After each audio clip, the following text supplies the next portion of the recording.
Did you hear that report about that black guy who was stopped by this white woman getting into his apartment building, and she literally followed him with her little shishi dog all the way up to his apartment?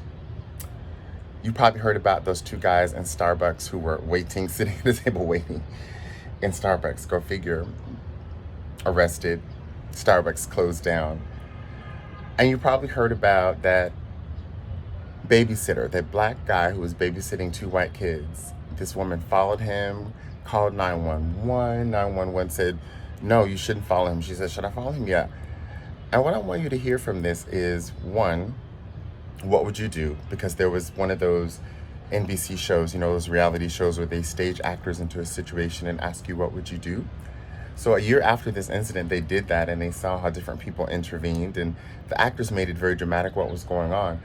But we know that in everyday life, these things, just like what was going on in that Starbucks, and just like what goes on in so many places, and even the racial profiling that ends up in death,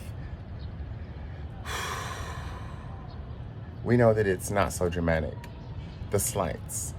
And so I tell you about a slight that broke my heart about this situation.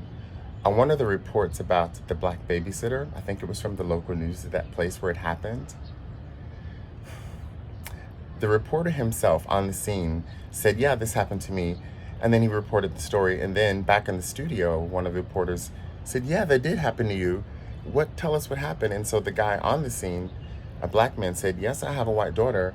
And one time we were somewhere in the market and she saw these threatening gazes and looks and questioning. And what the white daughter did was grab his hand, get closer to him and demonstrate that their relationship was, that they were father and child. And it was just so sad that even a child knew that you have to disarm white supremacy in just those slight ways. Heartbreaking. White supremacy is so heartbreaking.